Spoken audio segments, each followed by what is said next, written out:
I did the heat vision effects for all these shots from Superman and Lois, and I'm going to show you how you can recreate this iconic Superman effect yourself. First, I needed a subject, so I decided to use this guy, Smokey, my girlfriend's dog. I set up a very low budget recording studio in my living room, and then I spent 3 hours trying to get Smokey to act using French fries as payment. Eventually I got 2 shots that seemed to work and could motivate a super heat vision effect. I'm going to be using the industry standard compositing software Nuke, but the free version, Nuke non-commercial. If you'd like to follow along, I have the source material, including the plate and the 3D particles render, and you can download it from my Gumroad for a small price. Here's my completed comp. I was inspired by the Man of Steel heat vision effects because it was so visceral and powerful looking. This effect is simple at its core, starting with a roto shape, and then I'm cutting it out with some noise that is animated, and then I'm distorting it with other noise to create some broken up edges. Finally, I'm merging over a solid beam on top so the center never gets cut out. The real magic is the glow. You just glow it a lot and blow it out. And then I wanted a little extra secret sauce, so I created some particles with Blender simulation nodes to be a more detailed, like 3D effect on the outside. And then of course, we've got some heat distortion at the end, and it wouldn't be complete without a bunch of camera shake. The key of this effect is intensity. So let's get into it. Nuke is great, but Nukepedia has a lot of extra tools that make your effects look cooler. The first one is a glow. By default, Nuke's glow looks like this. The one from Nukepedia is an exponential glow. Looks much more photographic and great. I also downloaded Expression Wave Generator that adds the ability to do random flickering effects. And Distort is an awesome tool that allows you to do really cool looking distortion effects and add chromatic aberration. To get these tools, just follow the links in the description and download. To install the gizmo, all you have to do is go into your .nuke folder, which usually lives on your C drive user's username .nuke. Put those gizmo files inside the .nuke folder, and then inside of Nuke, go over to this icon, and in all plugins, click Update. If they still don't show up, just go back in here, all plugins, and you can find them in this list. Alright, I'm in Nuke and I've got my plate, and the first thing I want to do is grade it to just give it a little more punchiness.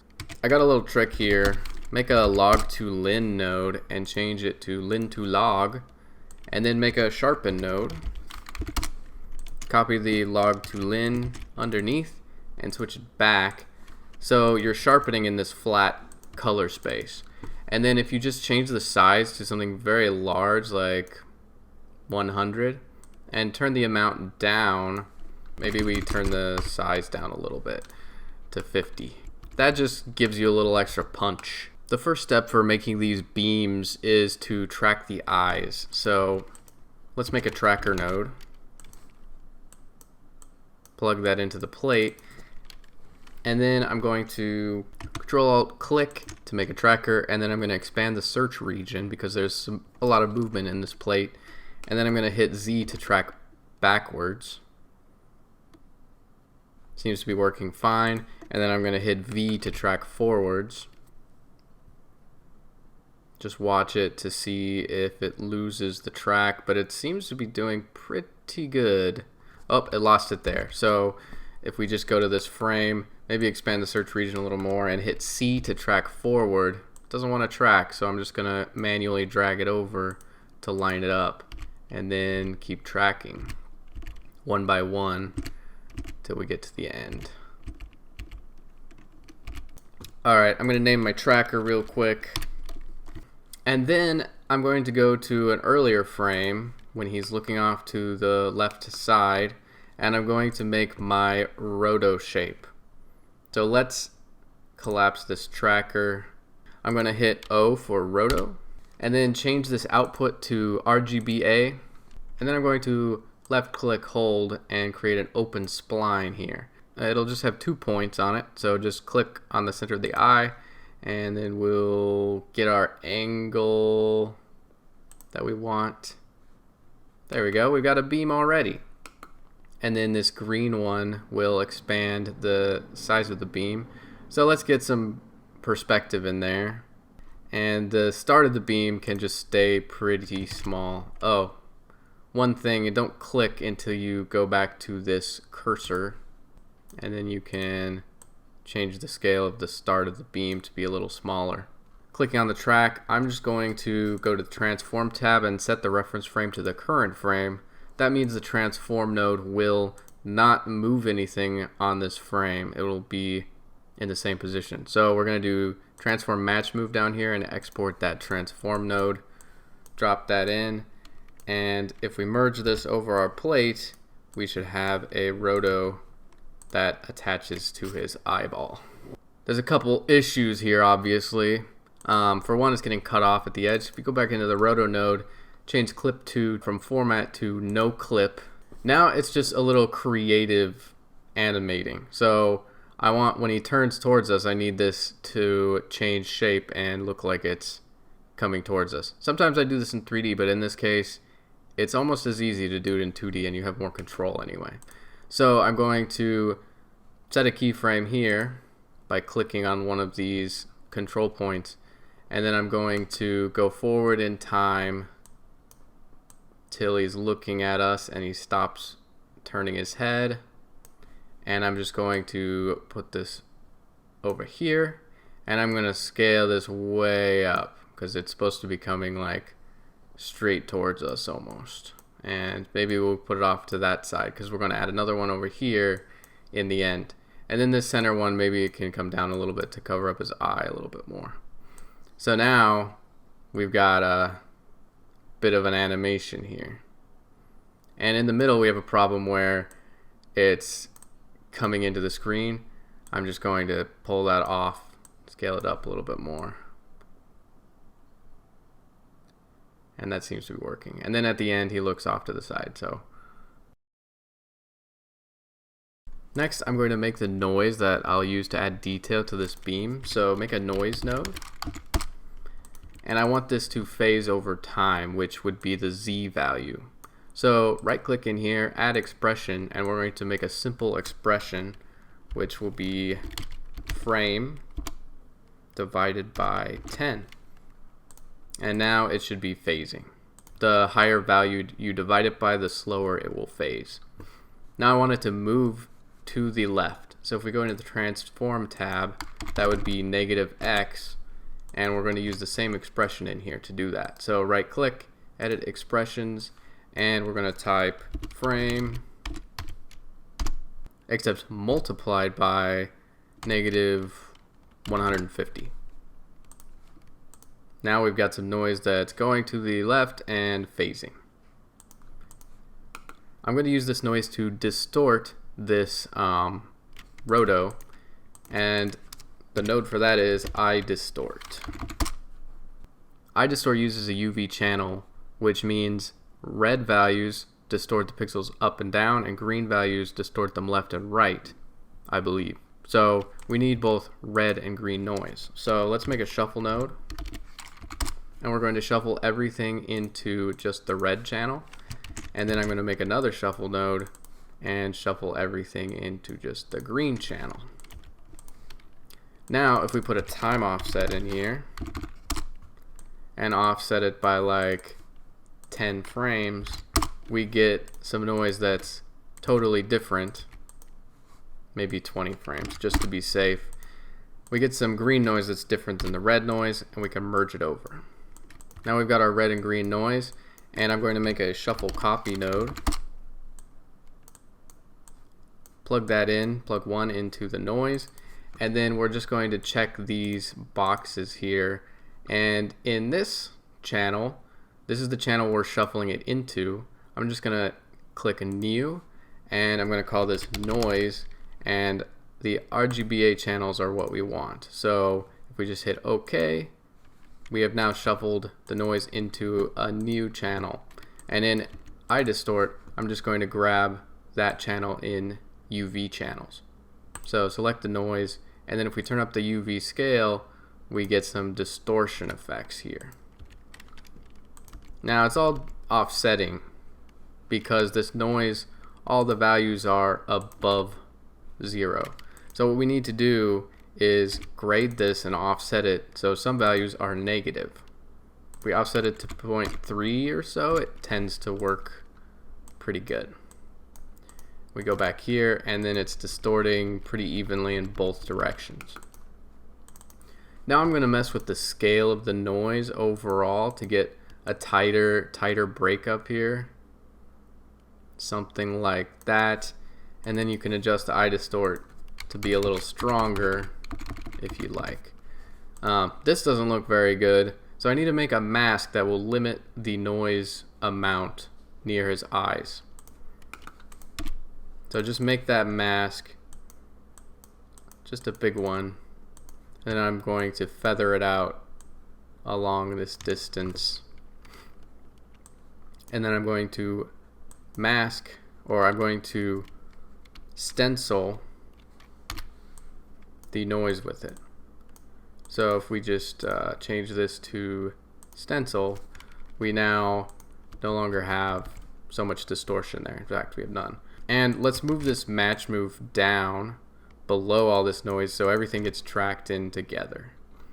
You may have to go through and keyframe this fall off mask so it still works when it points towards us, but that should be pretty easy. So I would just, get this working here. Drag that down because there should be more distortion because it's closer to us at this point. And then at the end, we'd have to adjust it again. Now we've got our noise, and it's starting to take shape. One thing I want to do is make the noise look a little, cooler. It doesn't quite look like fire yet. And one thing we can do is use the X distort modifier that we downloaded. So if we go to the main noise and just make the X distort node, by default it's just going to use the luminance value of the source for distortion, which works great for me because we get this swirly effect. So if we go back into our distort, if we go back here and we turn on the X distort, it just makes like a more directional noise. And I am going to adjust this so it doesn't distort too much. You can blur this source map a little bit to give more fall off to this distortion, and then it becomes a more even swirly effect. I just want like a direction for the noise. So turn that up to 100 and maybe turn up the distortion as well. The next step is to duplicate this noise, and I want to vary the brightness of this beam with some noise as well. So I'm just going to get rid of all this stuff. I'm going to make the noise a bit larger, and then I'm going to contrast it up a bit. And if we go here, I just want to stencil it out of this. So let's copy this stencil node, and we get this. Maybe I make it a little bit bigger, something like that. I want the core of this to stay totally solid though. So I'm going to use a filter erode node. Don't make just erode, make erode filter. And then plug that into the roto. I'm going to change channels to RGBA, and then going to just erode it in a few pixels. And then duplicate the node, and I'm going to change the filter type to Gaussian and erode it in some more. That just does a soft like feather on your alpha, which is great in this situation. One thing I don't want is I don't want to erode this part so much. So I'm going to take my fall off mask and just copy it over here and mask this effect with that. And I just need to invert it though. Make an invert, and now we've got an erode that is limited by this. We can maybe make this fall off a little smoother if we change this to smooth or smooth 0. And now we've got this, which after this eye distort, I'm just going to merge it over to rebuild that core. I also want these edges to not be quite as sharp. So what I'm going to do is I'm going to do another erode filter up here, change it to Gaussian, and I'm going to erode it just a few pixels. So this fire, make sure you're selecting RGBA, so these fire edges start to have a little softness.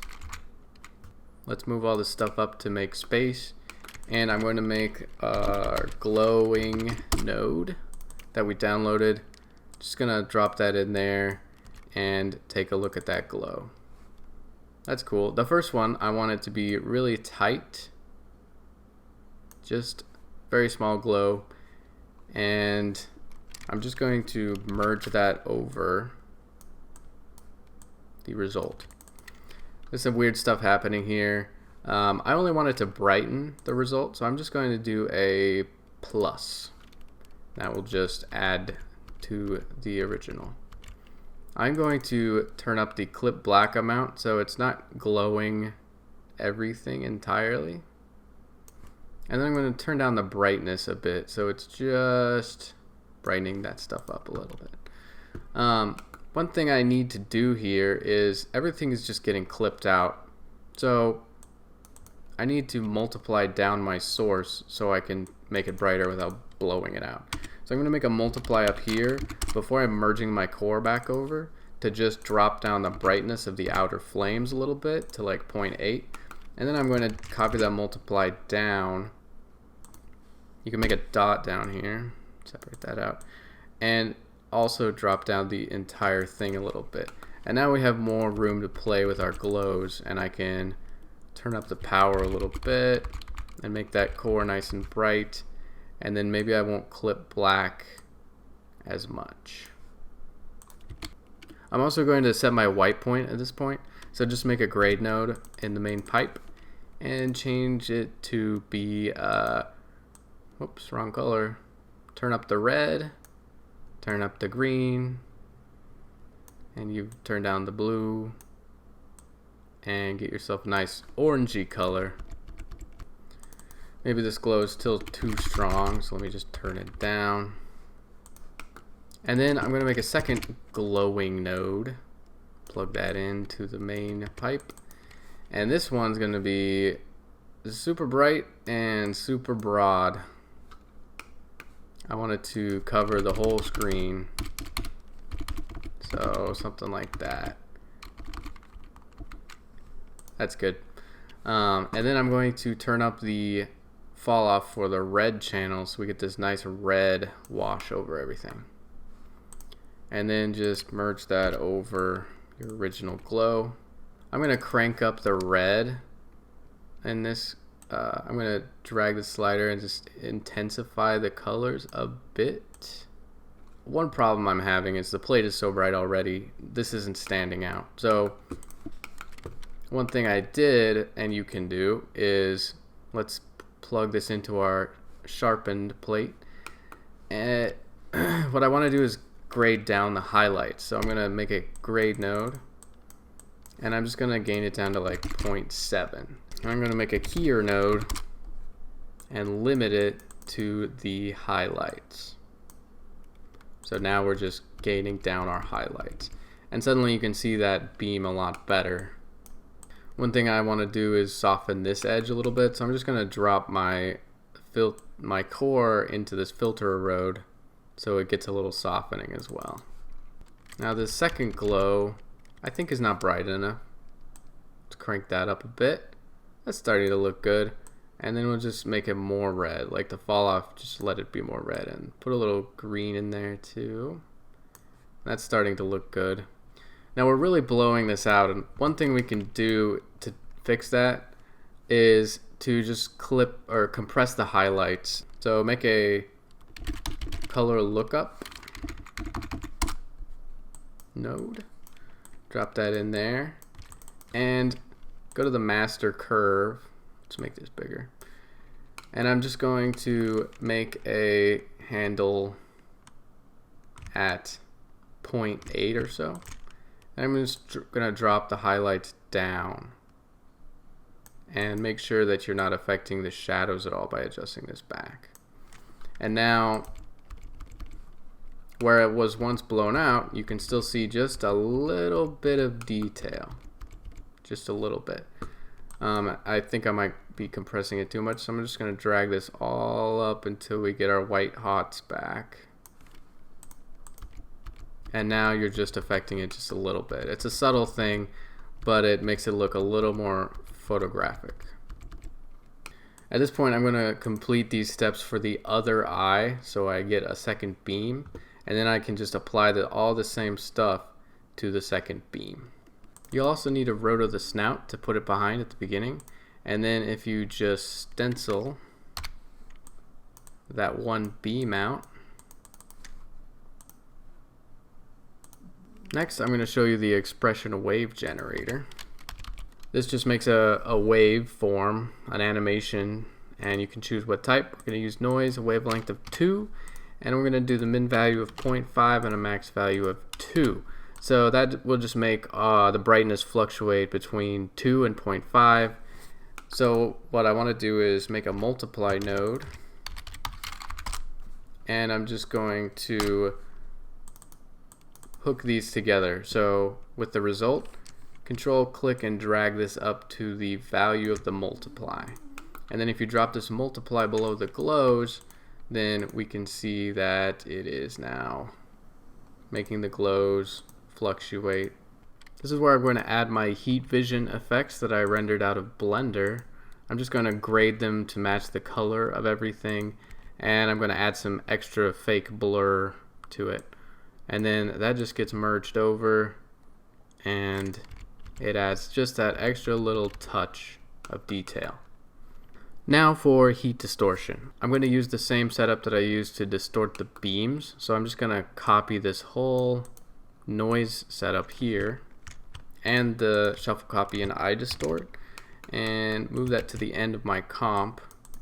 Now I can just rearrange these so I can plug them in. And we've got ourselves a ton of distortion over the comp. That's of course being limited by this roto. I also want to limit it to the area around this effect. So I'm going to take my glow and I'm going to make a postage stamp, plug that in there, and I'm going to call this to glowing. And then I just like to hide the input. I'm going to move that over here and do a keyer to luma key this, and I'm going to drop down the side so we don't get heat distortion everywhere. And I'm just going to blur this by like 100 pixels. That'll be our matte. And then if we just make a merge node, we can mask it out using that. And now we have heat distortion over this area. I do want it expanded a little bit, so I'm going to crunch up the highlights of my keyer to get that fall off to come out. Here, I'll show you what it's doing. I'm just going to crunch that out so we get a wider fall off of heat distortion. It's a little strong, and I think the noise might be a little large, so I'm just going to make the noise a little smaller, and then I'm going to turn down the heat distortion to like maybe 75 or something. See how that looks. Yeah, still a little strong, so maybe like 50. And then with the noise, I don't want it animating to the left so fast. I just want it kind of rising up. So let's go to this transform, edit expressions. I'm going to copy this to the Y,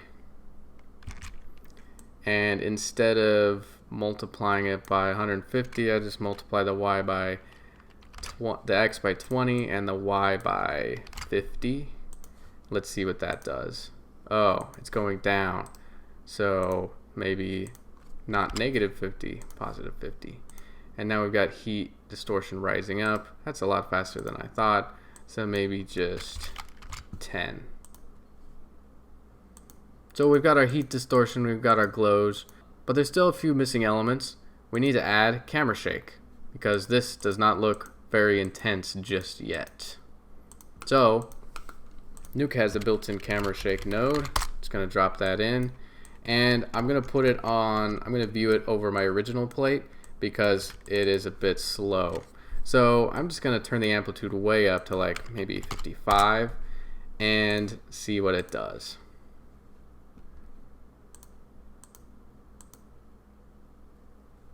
That seems good. I think I want my frequency down a little bit. The lower the frequency, the more larger movements there will be. Higher frequency means it'll just be jittering all over the place. So maybe 0.37 or something will do the job. I am going to punch in on this plate a little bit to turn the fixed scale up to like 0.05. You're just looking for this bounding box to not go inside of here. It means the edges of your plate are, you're running out of plate. And then I'll just move this camera shake to the end. I'm going to make some space at the beginning because we need to do the glowing eye effect, which is actually not that hard. So I'm going to copy my match move for my right eyeball, make another roto, change it to RGBA, and then merge this over. Now just grab the ellipse tool and control click to make a perfect sphere about the size of the center of his eye. And then you'll have to go through and make sure it stays centered in there because our track might not be perfect. Disclaimer. And then we're going to use our glow gizmo, glowing, and then I'm going to steal my grade for my fire to make that reddish, and maybe I'll just crank up the red, just like, whoops, and maybe I'll just crank up the red a bit, crank up the saturation on that, yeah, something like that. It's great. And then this glow effect, I feel like maybe it's too bright, something like that. No, that's good. Maybe the size is just a little bit smaller. And then I want a bit of a flare. There's a horizontal blue flare that I use every time. So to make that in an easy way, I'm just going to use a regular glow node, plug that into here, and I'm going to increase the size, except I want to increase the width only. So I'm going to increase the width a ton. We're going to make this horizontal glow, and then the brightness just increase. And then if we merge that over, we get this horizontal glow effect. We don't want it to be orange, so I'm just going to grade it to be more bluish. Maybe add a little green in there, drop the red. Alright, and then I'm going to duplicate this glow and just broaden it a bit on the height as well as the width. And then drop the brightness, so you just fake that exponential fall off a little bit. And then the first glow I think could just be a little brighter. I think I need one more, and this first glow is going to be very tight, and we'll drop the brightness of that one. First glow will be very harsh and bright, second glow softer. I need to calibrate this. Alright, brightness up, and then soften it, and so on, and there we go. I think I want a little more saturation out of this, so I'm just going to crank that blue up, and maybe plus will work better. There we go. Another thing I want to do is some interactive lighting on his face. So if I just make a grade node and I copy this keyer luminance setup here. Oh, that postage stamp won't stay connected. Plug that back into the glow and then use that as the mask to grade the plate with. I can just gain up this area and I'm going to multiply it to make it more red. And then I just want to affect his face. I don't really want to affect the background because that won't help with the whole contrast thing. So I'm just going to make a rough roto around his face. And then that still doesn't quite work, but what you can do is use another Luma key on your plate. And this Luma key will only key the highlights. Fortunately, he's darker than the sky, so this should work. And then if we just stencil this out of our mask, then we should be looking good. And we're just affecting his face. And of course, that edge is a problem. If you adjust the mask, you can get a more subtle fall off. And then it comes down to just maybe limiting this area a bit more. And then hopefully you don't really see that edge once everything happens. It should be hidden. Great. And then this alpha, I'm just going to use my same tracker transform to track that in.